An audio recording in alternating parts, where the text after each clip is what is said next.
Welcome to Voices in Action, a new podcast by the Eastern Oregon Center for Independent Living about disability in Oregon. I'm your host, Leo Alenak. Over the course of this first season, we'll cover a variety of topics related to disability justice education, speak with leaders of local advocacy organizations, and learn from one another in the process. This week will be the first of an ongoing exploration of the healthcare system.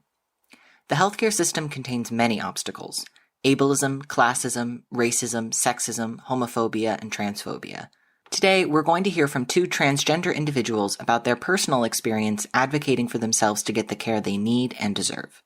First, I spoke with Max Flores, a disabled non-binary person living on the coast. Well, my name is Max Mata Flores. My pronouns are they, them. My background is that I was in the Army as a combat medic for a while, and I developed osteoporosis and arthritis and panic attacks while I was in the service. And I got out in 2014. Did you grow up in Oregon? Yeah, well, so I'm originally from Salem. Okay. So what has your experience been navigating the healthcare system as a trans and disabled person? So there's I also have a minor heart defect. I'm not sure how much it actually disables me per se, but it's called Wolff-Parkinson-White. It's an extra electrical pathway in my heart. That's something that I'm actually going to have to go and get a surgery to repair before I'm even allowed to get any other gender-confirming surgery. The other thing, too, is I have anxiety and panic attacks. In the last year, I've been in the hospital once, and I've had probably a pretty good panic attack about once a week since last December. That's concerning for me, too, as well as I go through and get my gender-confirming surgeries, because I'm, constantly more worried about having an anxiety attack than I am the actual surgeries already in the process, really, which is kind of ironic. I guess I should be more afraid of surgery, but I'm actually more afraid of the panic attacks. They're so debilitating for me. I feel sheer terror, and I start sweating really bad, and I get nauseous, and I can't move or sit down, and it's just awful. Let me see. Well, recently, actually, I went to Newport to get a really minor back surgery thing, and I have never been there before, so I was checking in, and they used my dead name, my name before I transitioned, and I had to sort of teach them my pronouns and stuff, and they had heard of it and stuff, more or less, and they wanted to update it in the system, right? So, but we had this big sort of public conversation right at the front desk about all this. And then I went and sat down, and even where I was sitting in the lobby, I could hear them loudly talking about, okay, how do we switch the gender in the computer to non-binary? Do you know how to do that? I don't know. It's kind of strange because I want people to use those pronouns, and I want to be able to correct people, but at the same time, it outs me all the time. Mm-hmm. So, and especially for people that have a big, loud public conversation about all this private information, it was kind of appalling from a privacy perspective, honestly. But they meant well. I mean, they truly did mean well. I think they just didn't know any better, I guess. Yeah, no, and it's, when you're talking about anxiety too, it's also, it can be very anxiety inducing to have to be in a position not only to out yourself, but just to correct people, because there's so many layers to that. Yeah, I always have to decide whether or not, am I going to be authentic, or am I going to let it slide? Or usually I base it around, am I going to ever see this person again? Is it worth it for me to put in the effort to say this thing? Or am I going to never see them again, and it doesn't really matter, whatever. Yeah. But it hurts either way. I mean, it's not so much that it hurts. It just feels like a little pinch, Mm-hmm. It's every time I hear the wrong pronouns, I'm mm-hmm. Should I correct them? Am I going to have a little confrontation? That kind of thing. It can be strange too. I haven't really had anybody be super violent to me or anything like that since I came out, other than on social media and stuff. And you know how that goes. People mm-hmm. just say what the hell ever. But I have had people that I've had to explain what being non-binary is. There's a whole follow-up questions that come oftentimes where it's okay, well, what genitals do you have? And, mm-hmm. All this kinds of stuff. Yeah, and do you find that, so it sounds like then that the physicians you're seeing for other health issues aren't necessarily trans affirming or aware of trans issues. On the flip side then, do you struggle at all with having to educate those physicians you're seeing regarding gender confirmation surgeries and or hormones about your disability and how that may affect you as well? Well, when I did have a recent panic attack that put me into the ER, one of the paramedics brought up that they believed it might be because I had been taking hormone replacement therapy, and maybe I wasn't responding well to it. I did talk to my primary care provider at the time after that, and what they told me was that actually there's not really any science that backs that up in terms of like hormone replacement therapy specifically to the hormones and anxiety. And in fact, in many cases, it actually reduces anxiety, particularly as people begin to experience less dysphoria. Yeah, I found there's a lot of misinformation about HRT and different side effects, different things of what it can do and whatnot, that, even qualified doctors seem a bit unaware of, or like they're using old information that's, relatively outdated. Yeah, which boggles my mind, because really you should, before you see your patient, you should be doing the homework and getting up to date with the latest studies and relevant conversations. Although if I'm there for something that has nothing to do with being trans, then probably I'm going to have to do some sort of like educating. I'm finding that people, especially in the healthcare community, at least kind of know what non-binary is, have heard of that, and they kind of get the pronouns and stuff. But usually it's like in a theoretical perspective where they've never really practiced it. I'd say most of the time I'm the first non-binary patient that I've come to with a lot of these providers. My central team that I see all the time, they get it. But anybody who's kind of at the front desk, or if I go see a community clinic for something totally unrelated, like this back thing, then I will get misgendered. I know it will happen, and I'll have to decide whether to do that and put it into the system and update the thing. And I'm still in the process of doing my name change too. I've got the court order. I'm going to DMV next. I've got to jump through hoops with Social Security and my military records as well. It's just a whole thing. There's so much to do. Yeah. So how does that tie then into insurance and whatnot? Because I know that or your status as a vet. How does that tie in at all? So in my case, I get full compensation from the VA. So I'm one of the lucky ones where they cover most things. I will say, however, in terms of being trans, the VA still doesn't. Well, they provided a lot more support than I thought that they were going to, because initially I thought they would do absolutely nothing. But they'll pretty much do most things, including hormone replacement therapy, prosthetics for say binders or wigs, or various things. Yeah. They'll also provide mental health, pre-surgery evaluation and letters, and post-operative care.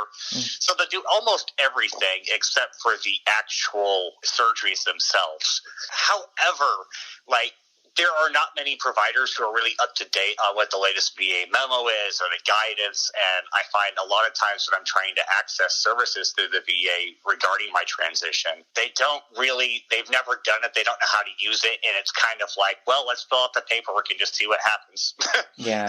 So that can be difficult. But luckily, I'm also covered by the Oregon Health Plan, which does provide some gender-confirming surgery support. I've just actually, today, OHSU called me, and I'm scheduled for a vaginoplasty consult on August 12th, so I'm super excited about that. But the facial feminization surgery is not going to be until sometime, quote-unquote, 2 years out, which is really dismaying. And even then, it's possible that insurance might not approve the surgery.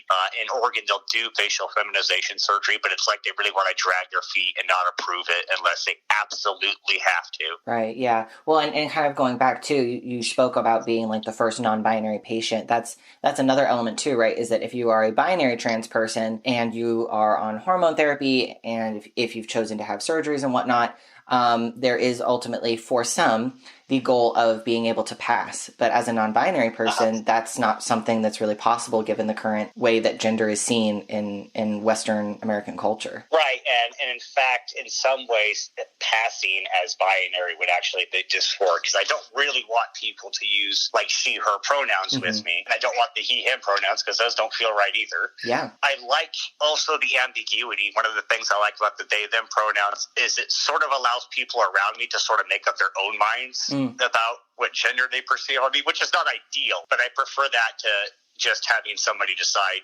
like if I'm with like a friend or whatever and they're using the wrong pronouns, then the decision has been made. Nobody else is going to interpret anything else but what they see. Or if it's in conflict with what they say, it might draw attention to me and become a dangerous situation even, or confrontational, or just negative with you get people with stares or say things under their breath kind of stuff. So what would you say has been the biggest struggle in your transition? It's such a waiting game. I started when I was down in Puerto Rico, and it took me like 6 months before I was even able to start HRT. Nobody had any idea how to do any paperwork of the process. Once I got back to Oregon, I kind of lucked out because my team at the VA has kind of specialized in trans patients in the past. And so things started picking up. But it's such a huge waiting game all the time. There's so many things that I need, like electrolysis, hair removal, that would be better to have anesthesia with, but that may or may not be approved. But I will tell you, I've started laser hair removal on my face, and it is extremely painful. My first session, I just cried the entire time. It was awful, like torture.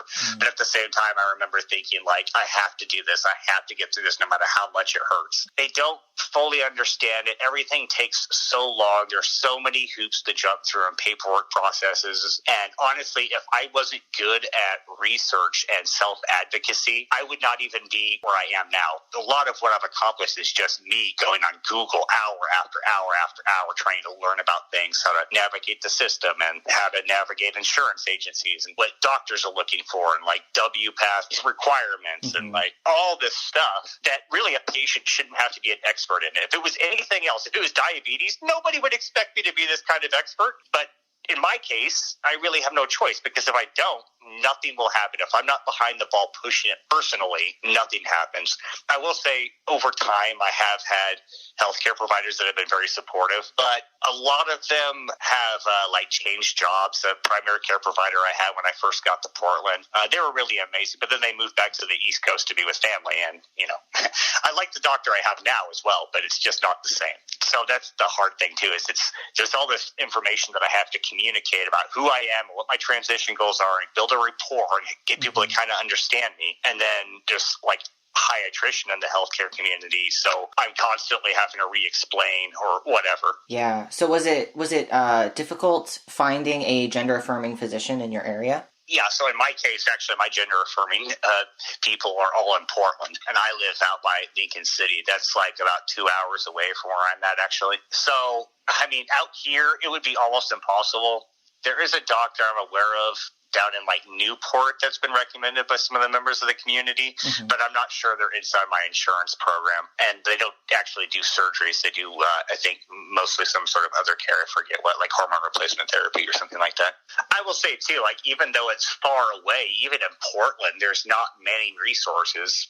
Part of the reason I'm having to wait so long at OHSU is, well, first of all, they're one of the only options in the state that does these kind of gender confirmation surgeries. The other person I'm aware of, I haven't heard get refused, so I'm going to shy away from that. And I don't even know if there's a third option. A 2020 article by Jezebel explores the ongoing mistreatment of trans patients, particularly by Dr. Doogie at OHSU in Portland. Quote, Jezebel spoke with several other patients of Dr. Doogie, who together ended up filing an official complaint with the hospital. Individuals found themselves struggling to deal with serious complications, including fistulas and incontinence after surgery. According to one source with knowledge of the group's discussions with the hospital, the group felt that the hospital's complication rates were much higher than other hospitals offering similar procedures. End quote. So it's a huge problem. There's a massive shortage of physicians who are willing and able to do it. At the same time, the insurance wants to drag their feet, so everything goes super slow between the bottleneck of not having enough physicians and the insurance companies not really wanting to do it, hoping that I don't get discouraged and give up before your ticket comes up. How has your disability affected your transition, or vice versa, if at all? A big one for me is panic attacks. It's going out in public and getting misgendered, especially as I begin to transition and I'm more visibly not one or the other.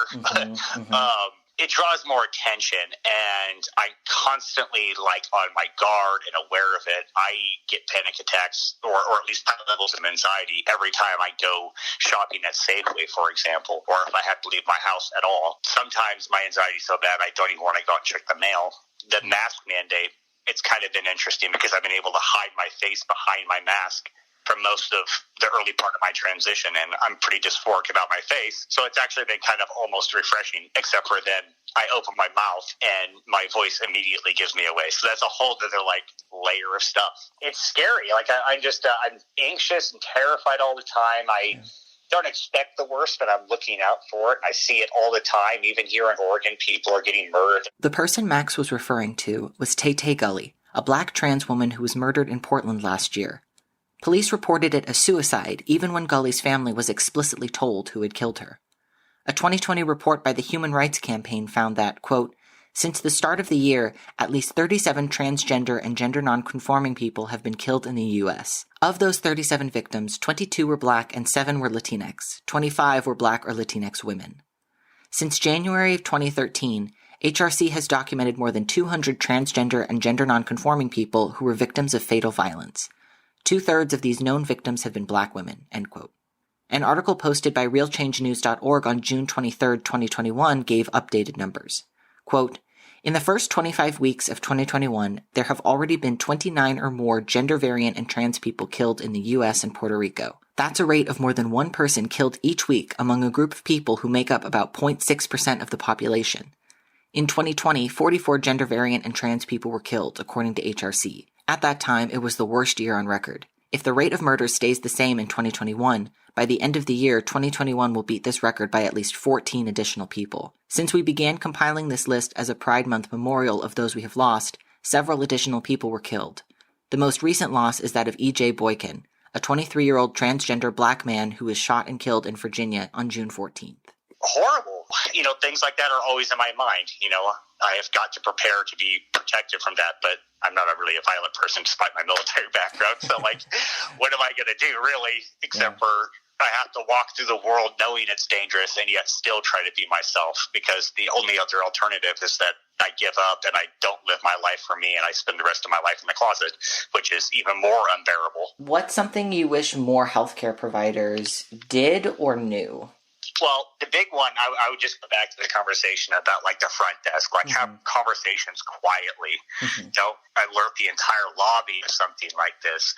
And also start practicing using they, them pronouns for everyone. Don't assume the person's gender based on how they look like, and just get in the habit of practicing it. And I know that takes time. Even for me, it takes time. Sometimes in my own head, when I'm referring to myself imaginary conversation in my head, third person, I misgender myself from somebody else's point of view. And then I'm like, oh my God, why did I do that? I'm a fraud. So, these things happen. It takes a lot of practice, and I understand. I was born in 1986. People like me have always existed, but there was no terminology for us even. The hope of transitioning would have been impossible, even if I had known what I was back then. There was no support in the medicine and no support in the community or families or education. And, nobody really understood anything.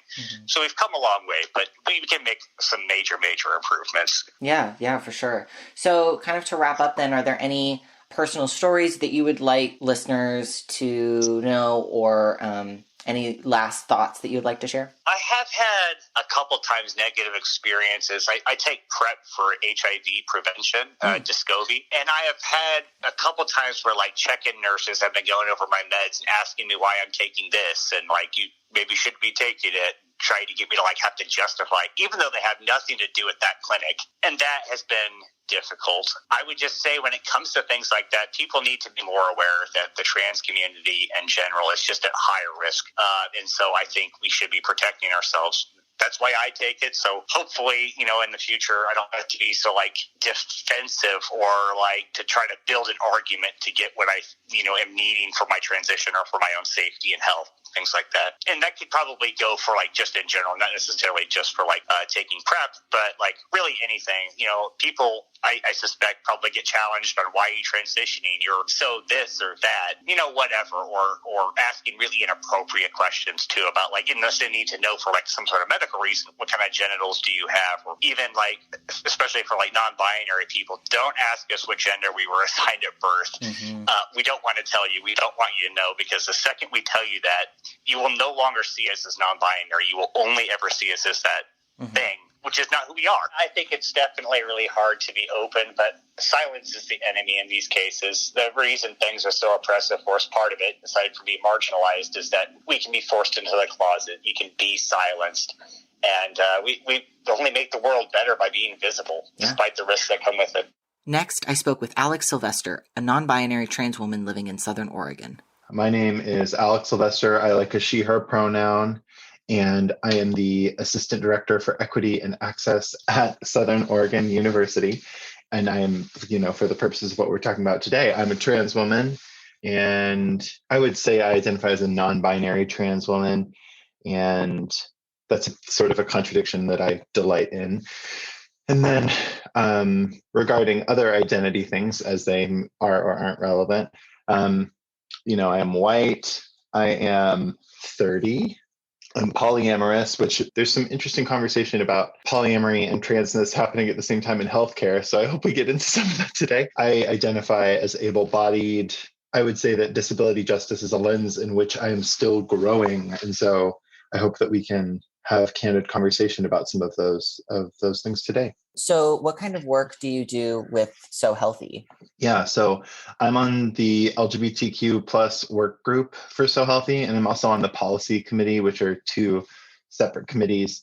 And the work group is focused on queer and trans health in the Valley. And when I say in the Valley, I'm talking about sort of the Southern Oregon Rogue Valley region. And generally, I'm talking about Josephine and Jackson County, although a lot of So Healthy's work sort of extends outside of those county borders. It's often really hard to talk about the region we're talking about. And that is a focus on rural experience in queer and trans health issues for rural populations. I think a lot of the work of the work group has been about education for providers and getting providers ready to see us as queer and trans patients. And that is super. And I also think that I come to the work wanting to do stuff more for the community, knowing that our providers are always going to be somewhat behind. So I'm interested in where that committee can go. But that's what I do on the committee. I am a member. So what has your experience been like navigating the Southern Oregon healthcare system as a trans person, either from like a personal perspective or a professional perspective? Yeah. So in my professional life, I work at Southern Oregon University where I support queer and trans students. And so I help a lot of queer and trans students access healthcare. And then also I'm trans myself. And so I'm accessing healthcare on my own. Yeah, it hasn't been great. It's rough. I think that, for myself, there are a few struggles. One of the struggles is that a lot of the services we need just don't exist in the Valley. Mm-hmm. In some ways, the pandemic has been helpful because it's like increased the opportunities for telehealth. So it's really funny that we're having this conversation today because later today, I'll be doing a telehealth appointment with an endocrinologist from OHSU to talk about HRT stuff, hormone replacement therapy stuff. And there are people in the Valley. There's one person who is known to treat trans folks, but I don't know of any trans women that she's treating. And then I'm also interested in microdosing, which is sort of cutting edge of hormone replacement therapy, which many doctors are sort of not familiar with, business as usual HRT. And so so it's I am outsourcing that to Portland, which I think is really common. And that certainly happens with my students as I work with them to access, particularly gender affirming surgery is something that just happens in Eugene or Portland, usually Portland. And then, aside from gender affirming care in terms of a transition or that kind of thing, my personal experience is accessing stuff around queer sexual health in the Valley have also been really challenging. I'm really lucky and blessed to have a primary care physician who is a young cis lady, and she is doing her best. And Like I really appreciate, like frequently she'll be like, oh, I'm not sure. Let me go and look into that and get back to you. And then she actually calls me back. I've never had a doctor do that before. So I feel like I totally won the lottery. But like, I don't know, like, you know, as a queer person, I have anal sex, right? And so something that's not talked about is that folks who are doing receptive anal sex or bottoming should be doing like HPV tests in the same way that folks with vaginas or front holes do a pap smear to see if they have HPV, because HPV can cause ovarian cancer. It can also cause cancers in your butt.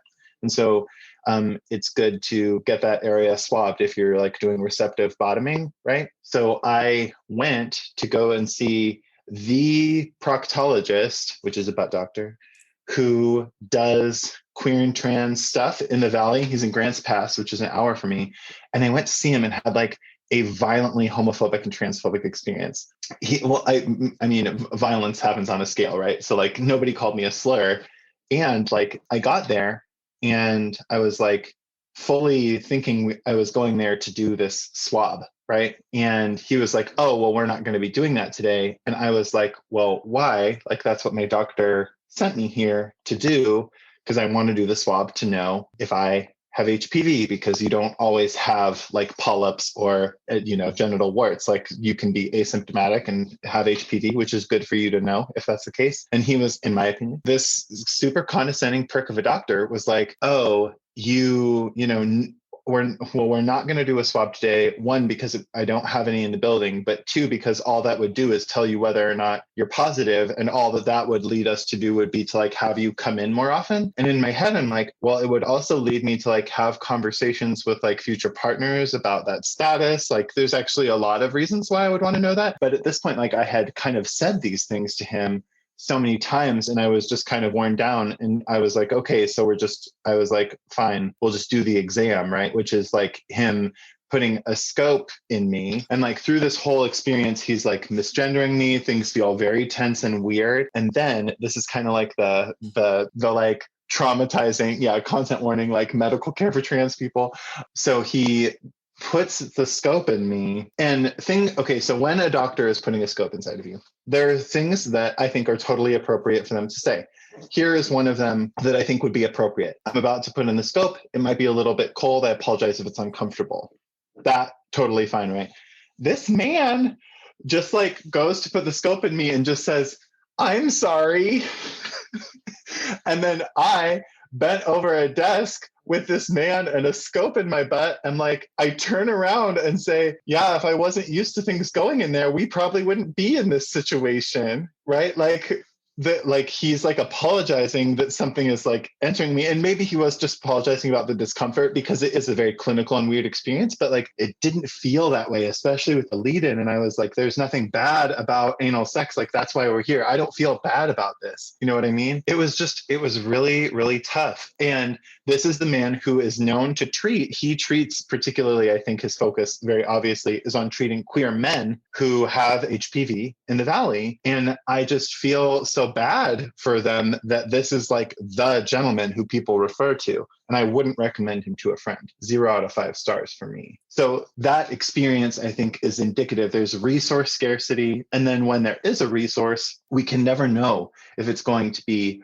really traumatizing to access, because after that experience I was pretty like wrecked for the rest of the day. Like I was like, this sucked. I had to be really confrontational with this man and like defend what I wanted and my way of life, and then I still didn't get what I wanted, and then what I did get like sucked and felt really homophobic. And so it was just really tough. I have experienced a similar thing where a doctor who was like listed on, I don't remember, but one of like the reputable sites of finding out like what their focus of care is, right? Said like, oh, specializes in trans care. And I was looking for a doctor in that area that specialized in trans care. So I'm like, great.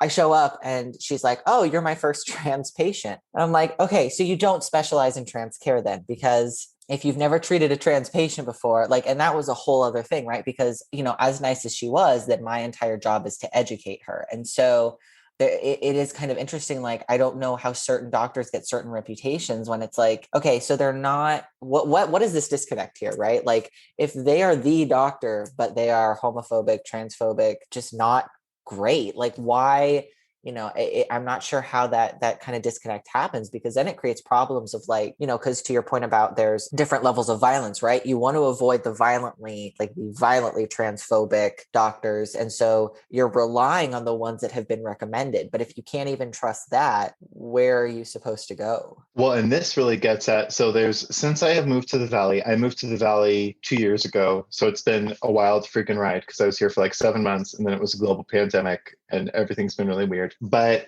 since I arrived at the Valley, a conversation that has been going on, and I'm sure it's been going on since before I arrived here, is can we create a provider list of LGBT, quote unquote, LGBT friendly providers? And I always cringe at this a little bit because I'm like, okay, so what's the criteria? How do we decide? And then LGBT friendly is pretty subjective because this proctologist who I saw, I think would come really highly recommended by a lot of gay men. They seem to have good experiences with him. I can't imagine how, but it seems like they do. But for me, horrible. I thought about like trying to find a way to like give him some feedback or like report him in some way. And so who is safe for who and how do you build that list? An idea that I have proposed, but it's been really hard to make moves on is what if there's a list of doctors that is based only off of what services they have offered before and continue to offer? So a list like this doctor prescribes HRT. This doctor writes letters in support of someone seeking a gender affirming surgery.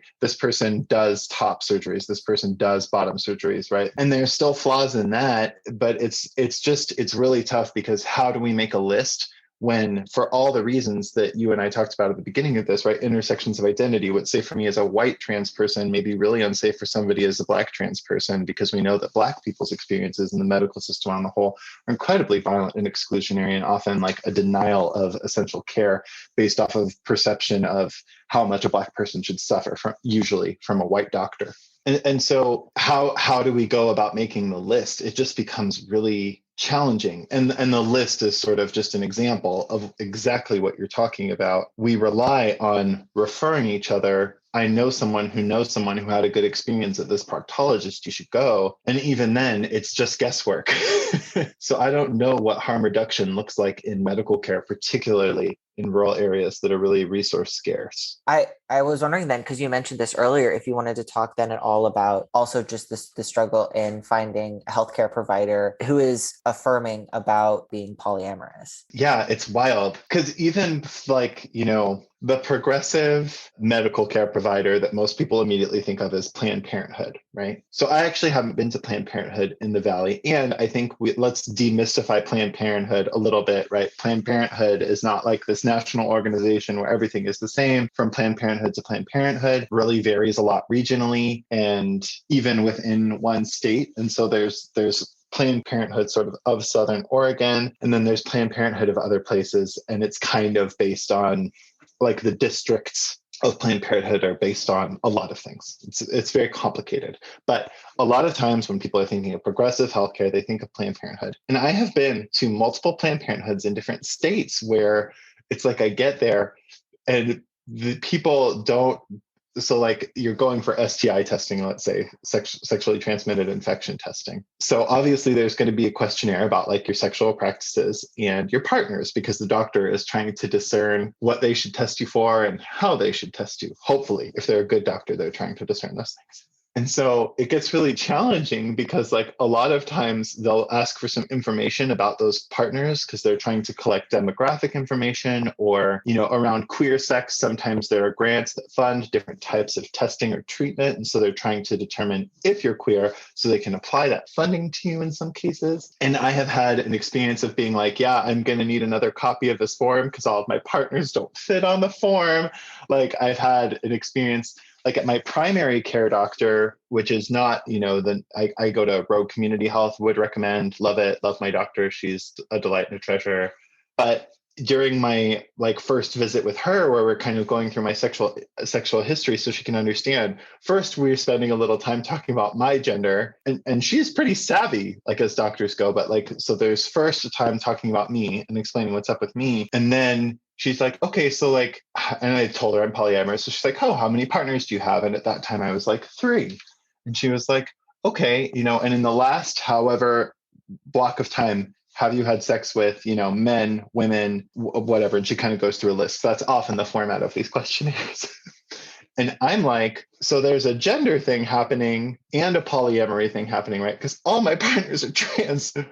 And so I was just like, and then she was just kind of like, well, like, what do you mean? And I was like, well, like the answer to the question is just yes, I guess. Like, yes, men, yes, women. I was like, it kind of depends what you mean. Like, all of my partners are trans, but like, you probably perceive them in a particular way. I'm not sure what information we're trying to collect here. And so I think my recommendation for providers is to explain, and I think that this is just good practice in general, but like to trust the intelligence of your patient or client and provide them with the reason why you are collecting the information, because that really shapes how we answer questions a lot of times. Like if you're trying to determine whether or not I'm eligible for a queer grant, like first of all, I just am probably.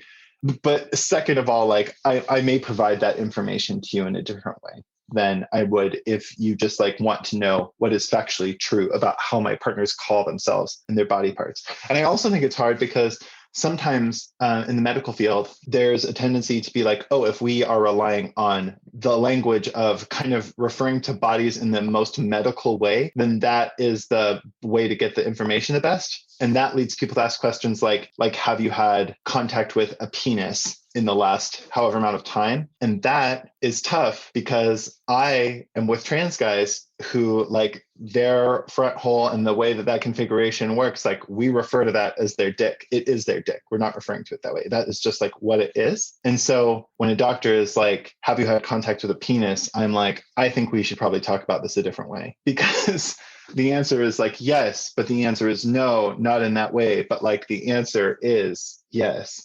And I think there are some growing pains in how we talk about transness in healthcare and how we talk about multiple trans partners in healthcare. Yeah, I think, again, getting to like the purpose or the intent of what the question is, it will just like clear up so much confusion, because I've had that before where a doctor's like, well, if you're a woman, you need XYZ. I'm like, okay, but like, why? Like, are we talking about estrogen levels or are we talking about body parts? Because like, it'll be like, oh, guys with high testosterone need to be aware of this. I'm like, okay, so you're just talking about testosterone then. So if you're on testosterone, like it's just that it's funny, because I think that the common misconception is that trans issues make everything more complicated. And it's like, no, we just want to simplify everything. Your whole situation of like cis normativity is what's confusing to everyone. Right. Like we're actually just trying to create medical care where we're operating under fewer assumptions about the equipment and style of use of equipment that is occurring. Like I remember, so I am not on hormone replacement therapy now. I used to be in the past. I'm thinking about starting again. But, for trans femme folks, when you do HRT, one of the things that actually doctors don't talk a lot about when they're prescribing you HRT a lot of times, which I think is really a bummer, is that it's really going to dramatically change how your junk works, right? Your junk does different stuff that it did before. And you might like it or you might not like it, or you might not know if you'll like it until it's doing or not doing the stuff that it did or didn't used to do. But I've been on HRT for like 3 or 4 months. I'm in for a checkup with my doctor. We're doing blood work. We're talking about how things are going. And I was like, oh, like I'm having trouble like having erections. And she's like, oh, well, like we can prescribe Viagra or an erectile dysfunction medication for that. And I was like, oh, I don't know if I'm comfortable with that. I was like, but I am still able to like have them if I'm doing butt stuff. And she literally like sets down her clipboard and is like, wait, what? And I was like, butt stuff? Like, if you do like anal play, like you can stimulate erections? And this doctor is like, a cis woman. This is when I was living in Michigan. She's a cis woman who treats a lot of trans patients, and her practice is like a family care clinic, but she's willing to see trans patients. And as a result, because of all the things we're talking about, she has a lot of them. And like, she's been treating them for a long time. And in this moment, this is the first moment that she is learning that butt stuff could be a way to like handle HRT induced erectile dysfunction. And I'm like, how is it possible that I'm the first one telling you this so that you didn't like already know this in some way? And so I just think I agree with you completely. We're not asking for things to be, I say this all the time. I do a lot of equity and diversity training. I say this all the time, but I'm not asking for medical providers to add on some queer and trans knowledge or like read a pamphlet and then like add on a supplementary form to what they currently do. I'm saying I'm going to ask you to fundamentally change some things and stop some of the presuppositions that you've had because like they don't work anymore. And they're going to work even less well in like 10 to 15 years. Like Gen Z is 30 or 40% queer, depending on how you look at the study. Like the way that we talk about this stuff just will not be effective when we're treating them and giving them medical care. So I think about that. Yeah. And that also kind of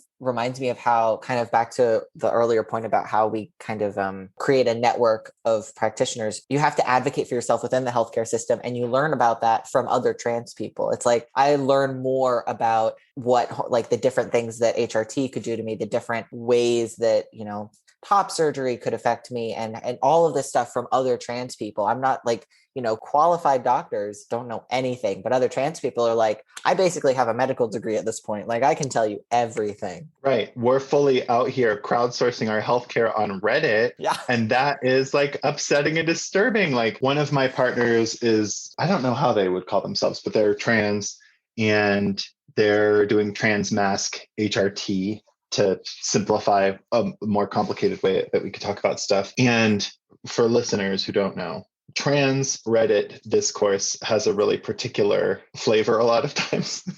Sometimes it's not like the healthiest or the most gender expansive place, right? There's a lot of really binary discourse on trans Reddit, or it can be. Not all of it, but it can be.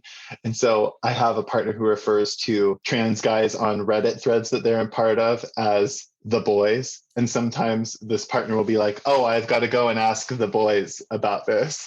Or like, I'm healing from my top surgery. I've got to send a new pic to the boys. And I just think that it's really, really funny because those, the boys are telling us, like, are posting photos of their top surgery and recommending surgeons and posting charts about hormone replacement therapy. I mean, it's everything you just said. I also have been thinking, I don't have necessarily a launching point for this conversation, but I was thinking a lot about how, hot topics in trans healthcare is the inclusion of gender identity disorder and gender dysphoria in the DSM. Right, and the DSM-5, and how trans people feel about that, because it's really interesting because like I do not see or consider transness as being a disabled person or as disability.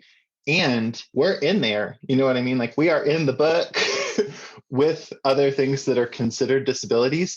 And in a lot of ways, we want to be in the book because it allows us to bill insurance and access healthcare, right? Because of white supremacy culture and how health works in the United States, something has to be a disability in order for you to bill it to insurance. So like, we don't want to leave the DSM-5 or I guess just the DSM. We don't want to leave the DSM because of that, but like also it feels really demeaning in a way to be in the DSM. But then that I think could get at like how it could feel demeaning for disabled people of many types of disabilities to be in the DSM, right? Like, why do we talk about it the way that we talk about it? And then like related to that, so I work in higher education, right? And most people in the United States are involved in education in some way.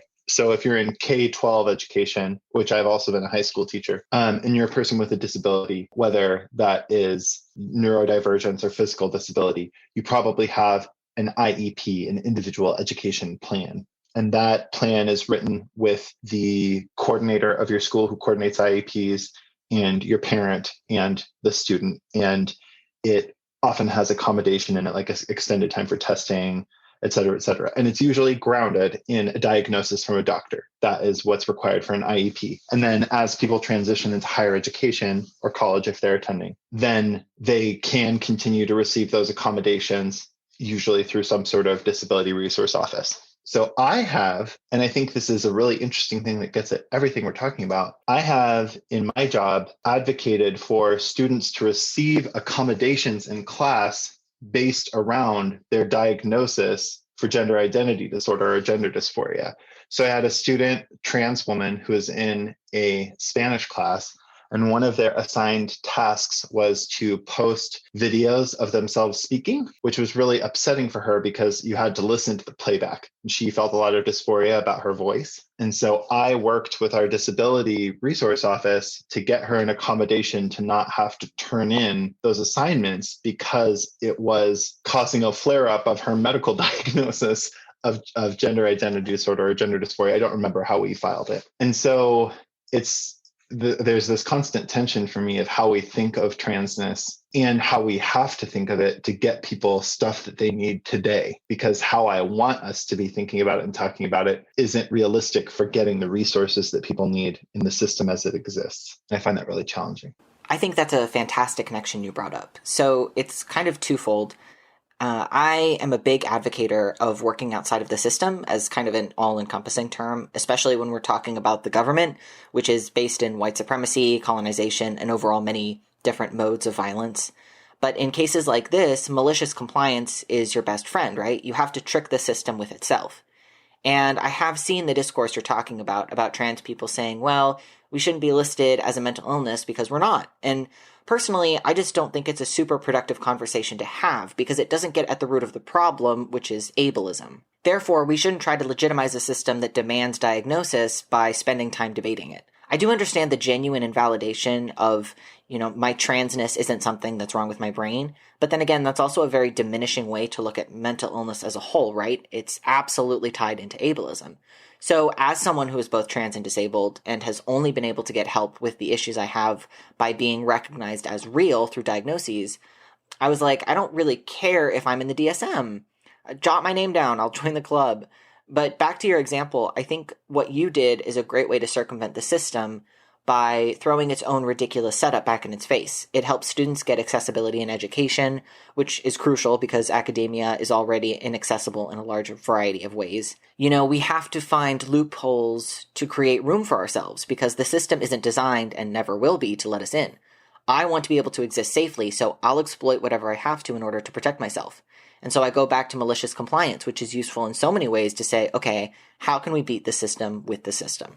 Well, and I think about how, so one of the things that we talk about in the Southern Oregon LGBTQ plus health work group is we're not talking about like just health care, like as in when people are at the doctor, like we're talking about like, queer and trans people are 30 to 40 more times more likely to experience thoughts of suicide, anxiety, and depression in their lifetime than their cis and straight peers. And then I think it is, I can't remember the numbers right now, but I'm pretty sure 40% of homeless or houseless youth under the age of 21 are queer and trans, right?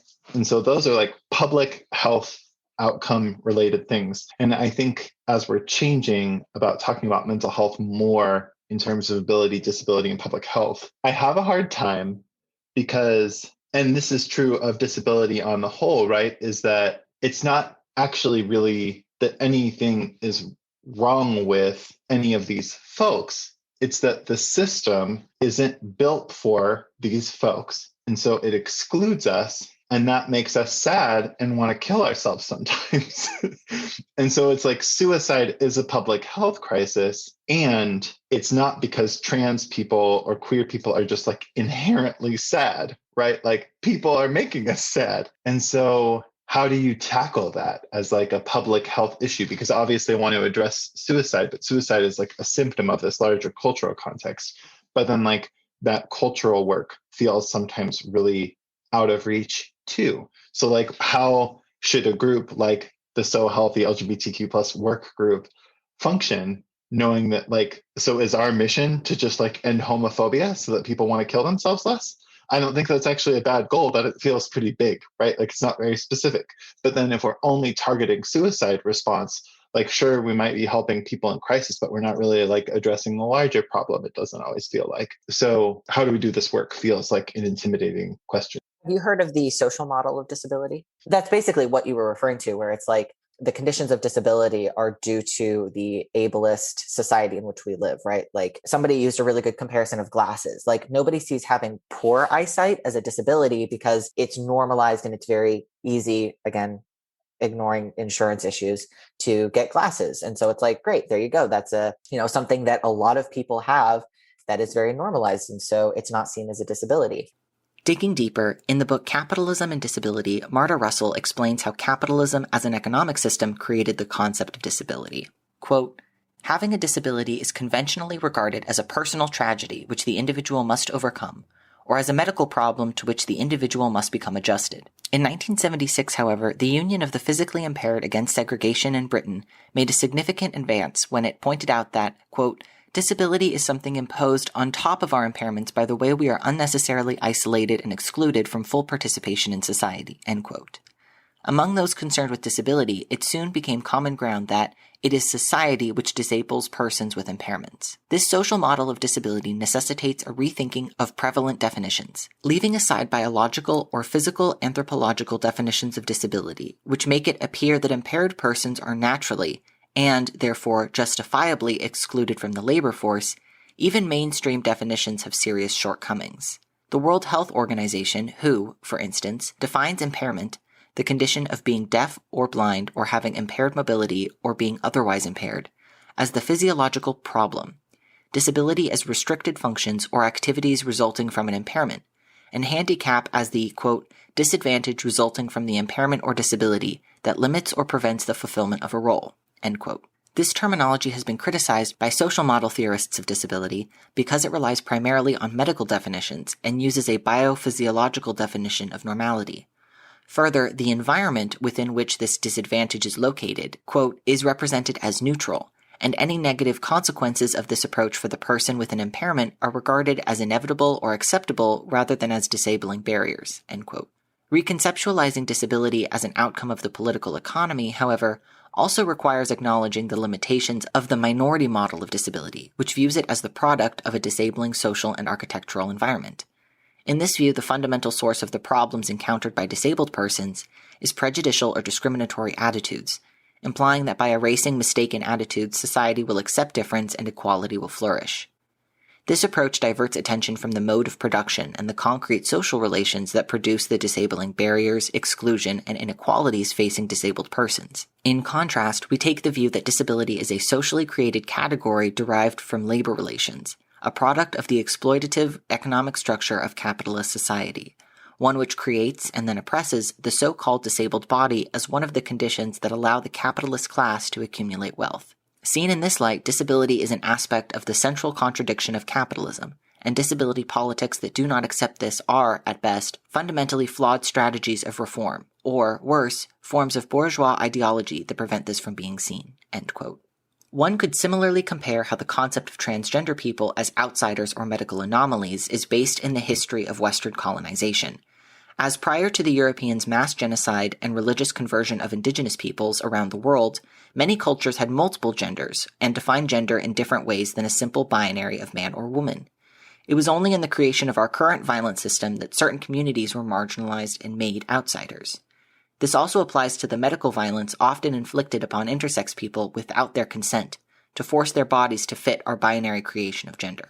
I really need people to be willing to do a large paradigm shift and stop taking for granted that many of the assumptions that were drilled into them in medical school are not even scientifically supported, really.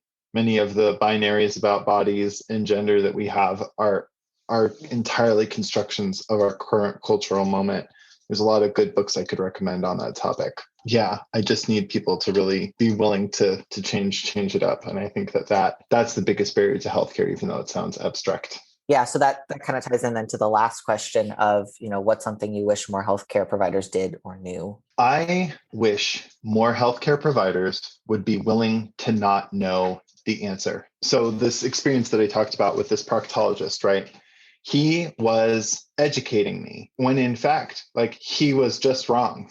He was thinking about it in a wrong way, right? So he's educating me. Well, we wouldn't want to do that because all that knowing your positive status would do if you're not having any polyps or lesions would lead you to come back and make more appointments. So I could stick this stoke in your butt and apologize about it again, on a more frequent basis.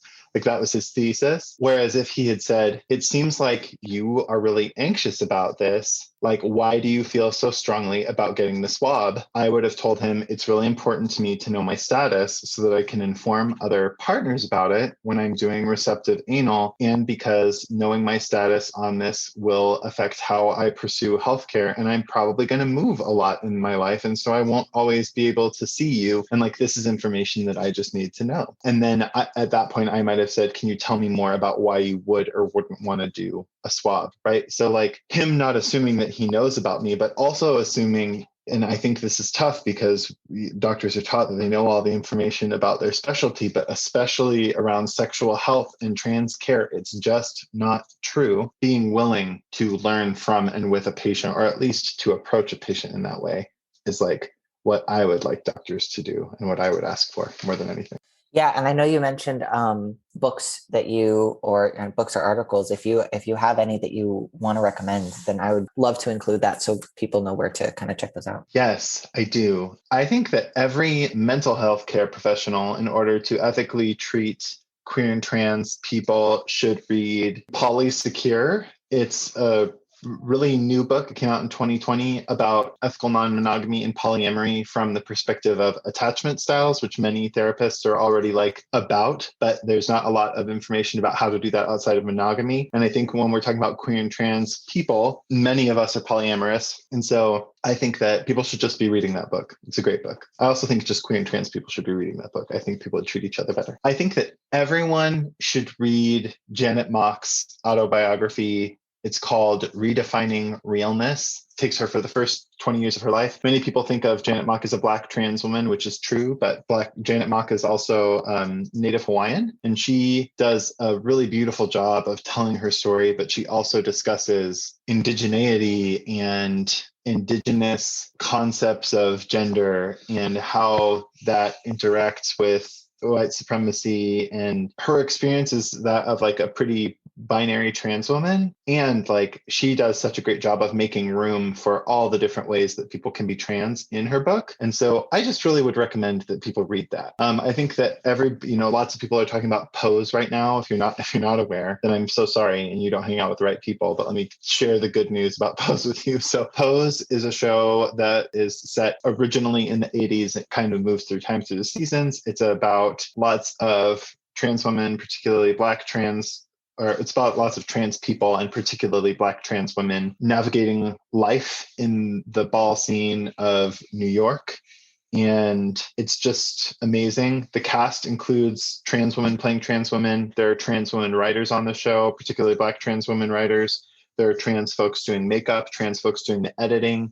And so it's really trans at every level of production. And I think a great way for people to be in contact with more stories, because I think that understanding an experience and having a story, multiple stories about an experience, allows people to be more flexible, making room for trans people in healthcare. So it's like, a lot of these aren't healthcare specific resources, but like, they are, because healthcare, I think we forget this sometimes, is about taking care of human beings, living people.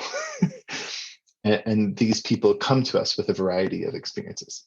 If people are particularly interested in what I said about the binary, about sex being kind of fake, I follow Alok Vaid-Menon's Instagram. People should just follow that. If you're not following Alok, you're missing out. And I may have mispronounced Alok's last name. Alok is incredible and frequently brings books to my attention that I really benefit from. Like A Queer History of Modeling is one. There's a great book about the sex binary being a social construct as well. Like, we often talk about the gender binary being a social construct, but like, sex is as well. The book title is Testosterone: An Unauthorized Biography. And it's talking about how we have this, particularly around testosterone and estrogen, we have this fake story about those being like male and female hormones. And that's like actually just not even true. There are hormones that are associated with what in our current society we associate as these gendered characteristics, which are really different than how people have associated gendered characteristics a long, long time ago. So anyway, those are some of my hot picks for things that people should check out. Any last parting thoughts before we sign off? I am wishing for a more varied and constellational world for everyone around gender and disability. A world that's more full of joy and taking care of each other. And I think that it could happen. If you're interested in learning more about being queer and navigating the medical-industrial complex, this episode's recommended book is Queer Embodiment, Monstrosity, Medical Violence, and Intersex Experience by Hill Malatino. The link to purchase this book can be found in the episode description, or check it out and support your local library. You can also check out the various resources listed by Alex for other forms of media. Thanks again to Max Flores and Alex Sylvester for speaking with me. This has been Voices in Action, a podcast brought to you by EOSIL. Stay informed, stay safe, and remember, trans people have always existed.